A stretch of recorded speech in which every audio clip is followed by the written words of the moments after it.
So I'm back and I'm gonna do my little video on, I always say little video, but you know, there's a packed with a lot of nice information on nettles. So we're gonna stir fry some nettles up, and I'm gonna tell you the way I do my nettles is I chop them up. You can wear gloves too, chopping them up into smaller pieces, and you can use the stem and all. I like to find the stem, the ones that are really tender, small. The big stalk ones, all I do is cut off the big leaves off of the stalk so I can cook those also. And I am gonna do this in a little bit of coconut oil with a cast iron pan. Now the reason why I like cast iron pan is for some reason it always makes the edibles taste so much better. Don't ask me why, it just does. And that's how I was taught. So just start out with a little bit. If there's a little water in there, it's fine because it gives it a little steam.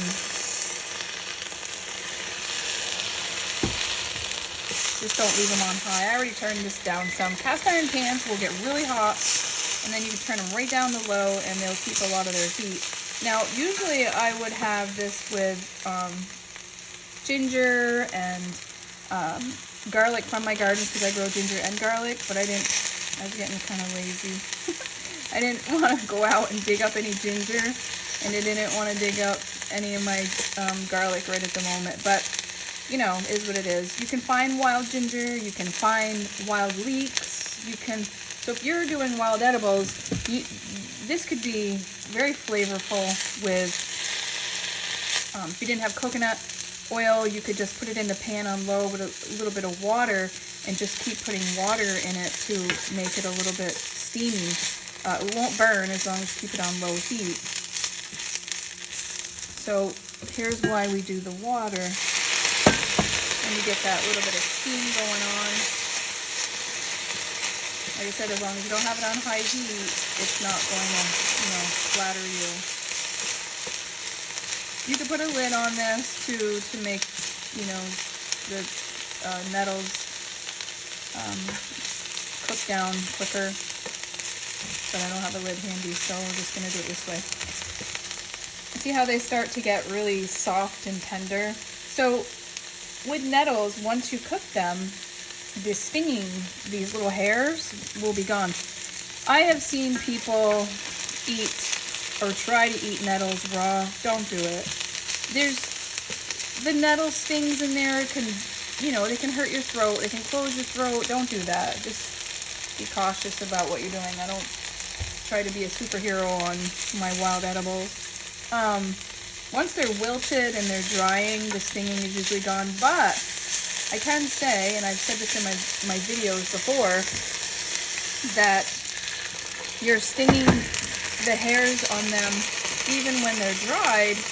I do wear gloves because I use such large amounts of them to put them away to store for the winter. I wear gloves and a long shirt because the little hairs on them still can make you itchy. Not hurt you, but can really make you itchy. The same with mullein. The fine hairs, same with burdock. The fine hairs can get into your skin. Just wear gloves. If you don't have gloves, pull your sleeves down over your hands and you can pull them that way too, like if you're desperately looking for some wild edibles and you're hungry. And believe me, you could survive on even just grass. You can chew grass. You can get the chlorophyll out of grass. You can eat grass. It's not really that digestible, but you can eat grass. There's a lot of wild edibles that you want to be a little cautious about. If you don't know it, just move on to the next best edible that you can find. So see how they're wilting down really nice? Not tender. I mean, they're going to get a little tender, like spinach.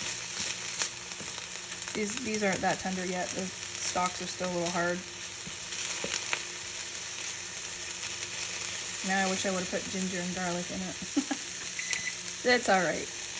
I'll survive. I'm just doing this really for demonstrations for you, but you can put what you want. I have chives, I have, what else do I have growing out there? I have oregano, I have thyme,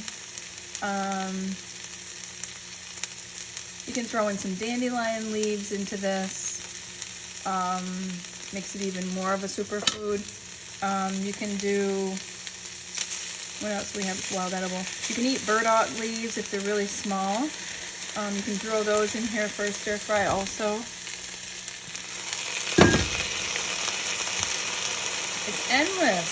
It's just an endless wild edible dish. The roots on here, you could dig up the roots, but I feel like once you pull the roots out, it's really hard for these guys to keep coming back. So if you take all the roots, then you're left with nothing. So, these are almost done. They don't take very long. Just depends on what you have for heat, but you don't want to burn them in the meantime too. You want them to be like a spinach. And then I'm gonna have that today on rice that I made yesterday. And this rice has peas and corn in it. And the rice has in here lentils. So it's a lentil rice dish, and I'm just gonna put the nettles on top of this dish, and that's gonna be I'm gonna have that for my lunch. That's my yummy lunch. These are almost done. Oh, and I like to try to get the most tender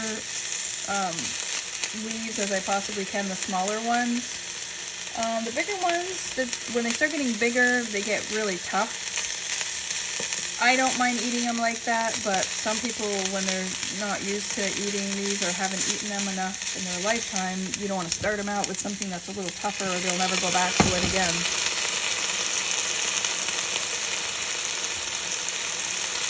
Throw in some hostas. If you have little hostas, you can do the hosta leaves. There's a lot of different edibles. You also can do the wild, look at the yellow flowers there.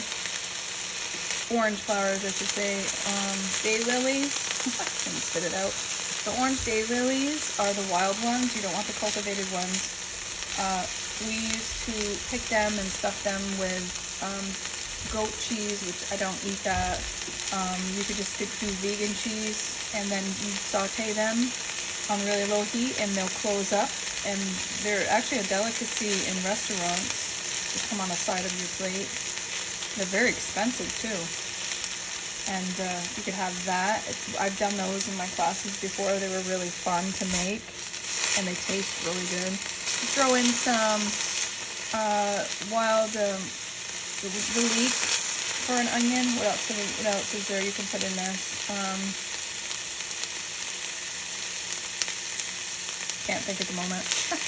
Probably because I'm doing a video. So see how they're translucent like now? They're almost done.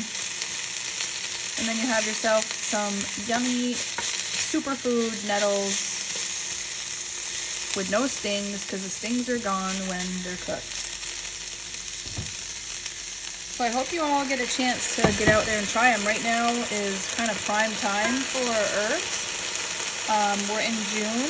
Everything's starting to flower and bloom and wake up, and it's time to harvest, really. These are going to get too big. They're still good for tea. You can always find little ones underneath them that are still growing, so pick the tender ones for your stir fries. I'm going to dry the bigger ones. I'm going to keep the stalks for cordage, and I'm going to do a video and show you how to do the cordage with the stalks, which I think is like really cool. There's other things you can make string with. The burdock. I don't have any tall burdock around here, but the burdock stalks, you can also make cordage with that. Make string with that. Thread with that. Rope. Because it's so tough and so strong. Of course, the hemp you can do that with also. Hemp is excellent for rope. I think they used it in the Navy on their boats for their rope. It was one of the toughest and strongest durable rope. I have a necklace a friend made years and years and years ago out of hemp.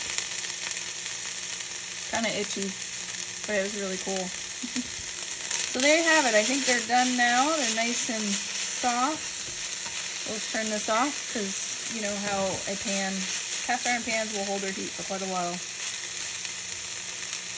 So that's it. We're at 10 minutes on this video, and I don't want to make it too long because they're hard to upload. And you just have that with your dinner, supper, whatever it is you're eating, or snack. And you can have that any time of the day. There you go. There's your wild edible nettles. You can have it by itself. You can have it with your rice. You can have it any way you want. I hope you enjoy this video. See you in the next one. Peace.